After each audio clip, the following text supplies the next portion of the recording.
OTT പ്ലാറ്റ്ഫോമുകൾക്ക് കർശന മാർഗനിർദ്ദേശവുമായി കേന്ദ്ര സർക്കാർ. അസഭ്യം അശ്ലീല ഉള്ളടക്കങ്ങൾക്കെതിരെയാണ് മുന്നറിയിപ്പ്. ഇന്ത്യൻ നിയമങ്ങളും IT നിയമങ്ങളും കർശനമായി പാലിക്കണം.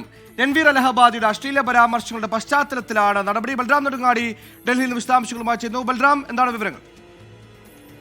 സുഹൈൽ, രൺവീർ അലഹബാദിയുടെ അശ്ലീല പരാമർശവുമായി ബന്ധപ്പെട്ടുള്ള വിവാദങ്ങളും തുടർന്ന് ഉള്ള നിയമ നടപടികൾക്കും പശ്ചാത്തലത്തിലാണ് കേന്ദ്ര സർക്കാർ OTT പ്ലാറ്റ്ഫോമുകൾക്ക് കർശന മാർഗനിർദ്ദേശങ്ങൾ നൽകിയിരിക്കുന്നത്. അശ്ലീല, അസഭ്യ, നിയമവിരുദ്ധമായ ഉള്ളടക്കങ്ങൾക്ക് എതിരെയാണ് ഈ മാർഗനിർദ്ദേശങ്ങൾ നൽകിയിരിക്കുന്നത്. ഇന്ത്യൻ നിയമങ്ങൾ, അതായത് പോക്സോ അടക്കമുള്ള നിയമങ്ങൾ കൂടാതെ IT നിയമങ്ങളും കർശനമായി പാലിക്കേണ്ടതുണ്ട് ഉള്ളടക്കങ്ങൾ അപ്ലോഡ് ചെയ്യുന്ന ഘട്ടങ്ങളിൽ എന്നും അല്ലാത്ത പക്ഷം അതിന് കർശനമായ നടപടികൾ നേരിടേണ്ടി വരും എന്നുമുള്ള മുന്നറിയിപ്പാണ് OTT പ്ലാറ്റ്ഫോമുകൾക്ക് കേന്ദ്ര സർക്കാർ നൽകിയിരിക്കുന്നത്.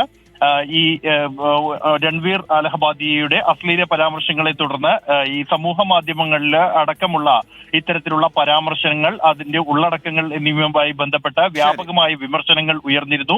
ഈ ഒരു പശ്ചാത്തലത്തിലാണ് ഇത്തരത്തിലൊരു നടപടി കേന്ദ്ര സർക്കാരിന്റെ ഭാഗത്തു നിന്നുണ്ടായിരിക്കുന്നത്.